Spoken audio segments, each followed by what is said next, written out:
Welcome to Researcher 135's Community Call, Daily Talk, with host Rich Vernadeau. Daily Talk, Researcher 135's Community Call. Daily Talk is a weekly call-in talk show which airs on www.talkshow.com every Saturday night at 7 p.m. Central Time, 8 Eastern, and 5 Pacific. Because she had been missing for all that long a period of time. But the family had never reported her missing because they weren't close. And I always thought that was so odd and so chilling that you wouldn't even report your sister missing for so many years. Wow. We have another caller from Northeast Texas on the line here. Hello Northeast Texas. Hello. How are you this evening? Yes. I'm doing good. Great. Well, tell us. I'm calling about serial killer David Wayne McCall that was here in Paris, Texas. I knew him between 1984 and 1987. And at the time, I was only 16 years old. And one of the guys that we both hung around told me that he had raped a woman in Indiana. Now, all of this can be Googled now. But at that time, the only thing he had done that anybody knew about was rape. Quite a few years later, I would find out that they got him on 6 hits. Well, he'd killed 6 women, possibly more, because he had a job where he traveled. But it was 6 hits in and around Dallas. Oh, wow. Yeah. I smoked pot with this guy. I slept in the same room one time with this guy. And even though I was afraid of him and didn't know why. And, some people, some of the guys would rib me about that because, we were teenagers, so they did. There was no reason that anybody knew of to fear him. So I think it's very interesting that at 16 I picked up on something, even though I didn't know what. But I think that's very interesting that I knew someone who was going to become a serial killer. Yeah. And he started out with That's scary. And it was David Wayne McCall, and you can Google information about him. Yes. It's horrifying to look back and realize that you were that close to someone like that. Yes. Well, what about Ann Rule? She actually worked with what's his face? Oh, Ted Bundy. You're correct. Ann Rule worked right next to Ted Bundy. Yeah. I think they were in some kind of a crisis call center or something. Yeah, they were. Suicide crisis call. She later went on to write the book, The Stranger Beside Me, about Ted Bundy. Yeah. Excellent book. Excellent book. Henry, tell us. Go ahead. Tell us a little about. Yes, go ahead. Ann Rule's one of the great crime writers. Yes, she is. She's written a number of nonfiction true crime books. Deb Gallant, you've had some experience in the criminal justice system. Tell us a little about that. Well, actually, I just studied. I wanted to go on to become a probation officer, but I just ran out of money, so I only, received my associate's degree. Mm-hmm. But during that time, it was a very intense course. We learned photography back when, you didn't have digital cameras, and how to process fingerprints. And we had to do a lot of research. And it was during that time that I became a staunch advocate against the death penalty. And there's a reason for this. Up until that time, I figured, hey, let him die.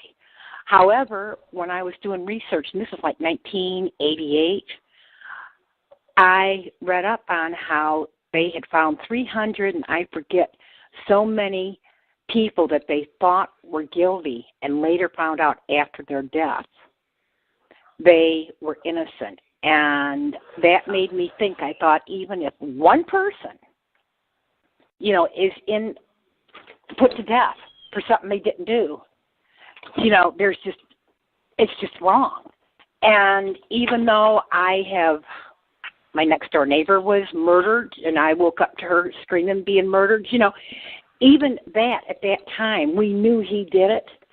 But all I wanted was for him to be in prison the rest of his life. I thought, make him be as miserable as he made, you know, everybody else. And since then, you know, they've come out with the Innocent Project and a lot of things where DNA has exonerated a lot of people that had been in prison for years, some on death row, and never thought they'd see the outside of the prison again. And here they had, you know, were not even guilty. Deborah, have you ever heard of Randy Steidle? No. Now, where was he? I was just looking up the serial killer we had in our area. Go ahead. Well, Randy Steidle was someone that I met when I was very young. I was only about 18, and I dated him for a while. Several years later, he and another man, this is in a town, it's also called Paris, Illinois. He and another man were arrested for the murder of a young couple, Karen, and I can't remember the other man's name. It may have been Randy Rhodes. The bodies had been, I believe, strangled, stabbed, and the house was burnt down. Well, eventually Steidle and the other man, I can't think of his name, they ended up on death row. And 19 years later, Steidle was exonerated and found that he had been railroaded by the Paris police and the state's attorney. So he had spent all that time. He's not the man that originally came from Ohio, is he? No, I believe Steidle grew up in, as far as I know, he grew up in Paris, Illinois. Okay, the reason I was asking, because there was another case in Texas. I read the book so long ago, I can't remember. I want to see the Thin Blue Line, but I may be wrong. But the man had come from Ohio down to Texas to work, and he had picked up a hitchhiker. And he let the hitchhiker stay overnight with him, and I don't know, took him somewhere, and they found two bodies. The hitchhiker blamed it on him, and they let the hitchhiker off, stating that, well, you know, he's state witness and all this. Years later, this man was on death row and had received reprieves. That's the only reason he was still alive. But years later, they somehow linked or figured out that he wasn't the one that committed the murders. But they didn't go after the hitchhiker. He had killed other people since they prosecuted him for that, but not for, you know, this man. And I read that book, I want to say in 1995, and I was just very upset about it because I thought, you know, what kind of justice system is this if the perpetrator goes free and somebody else? Yeah, and of course, now it's coming out all over the news that all these attorneys, police, prosecutors, and everything are fabricating evidence, and they're lying. And this apparently is going back, they say, for decades, and it's all over the country. And there's something called the Innocence Project. Yeah, and also something to do with the DNA. Some of the labs had mishandled DNA for decades. And, you know, that's just really, really scary when you stop and think about it. Oh, yeah, because they would pick up stuff. Evidence, and put it all together, so you're getting DNA on items that otherwise wouldn't have had it, you know, and it just messes the whole case up. Yeah. And that's basically what happened to Steidle. Yeah, well, like I said, I'd read that other one. I just looked up that murderer I was telling you about earlier. Okay, it says on here in a Lucas County Common Police Court on October 2nd, and this was, just a minute, let me see the year exactly. Oh, it says 2015, but it was in 2006. I didn't think it was that long ago. Okay, anyways, it says, in a tense Lucas County Common Police Court on October 2nd, Toledo long-haul trucker Delmas Colvin admitted to strangling and suffocating 5 prostitutes and dumping their bodies in remote areas in and around the city.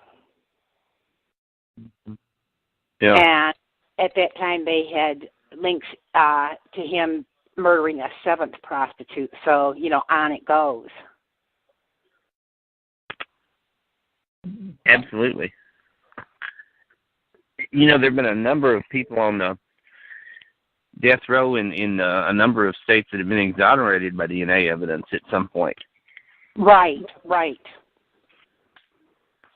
And that Barry Bonds case, that was in Montana. Are you familiar with that? The one where these people all said that he had been in trouble when he was younger, and this girl, I think she was a valedictorian or something. Anyways, they lured her out to an area, and they admitted that they got into a fight, but then they said that Barry Bonds did it.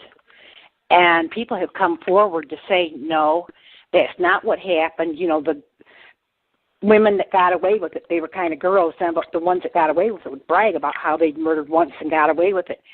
They let Barry Bonds out for like a year, and then they decided, no, we're going to just put him back in here, and they found him guilty, and he's, has this life sentence, and I have been connected to that link. And one of the reasons being is, okay, is there DNA that can exonerate him? I don't know that he's innocent, but, when you have so many people come forward to state other facts, it just makes you wonder. Yeah. And the prosecutor at that time was running for some kind of office, so he wanted to, that's another thing. It becomes political. They want to make a name for themselves. Yeah, and I'm sure that's happened, ever since there's been, police forces and FBI and prosecutors and the whole bit. I mean, they're the ones that are in position to fabricate evidence if they want to. Right. I'm really surprised that Scotland Yard didn't hang the Jack the Ripper murders on some poor soul. Well, they tried. They tried. Absolutely. Somebody said they discovered who. Somebody said there's new evidence that it was a policeman that did those murders. Anybody? But there's all kinds of theories. Patricia Cornwell has an excellent book out. I heard it was a prominent doctor. I heard it was a prominent doctor. I did too. Because he had knowledge of the anatomy. He was taking their uterus out and wrapping it around them. Yeah. Only a doctor at that time would have known how to do that. Right. It's like that Black Dahlia that's never been, they've never solved that, although there's been a lot of theories. Uh-huh.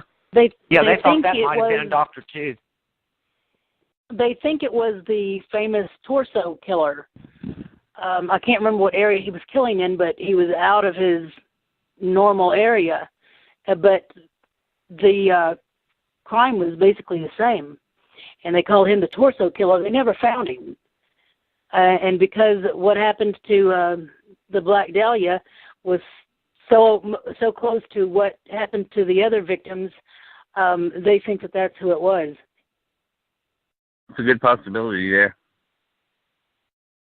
Another long unsolved one, the Zodiac killer out in California, too, who claimed a number of victims. Yeah. Yes. Yeah. They've got more than one that they call the Zodiac killer. Say what you want about the Zodiac killer. He did have a sense of humor.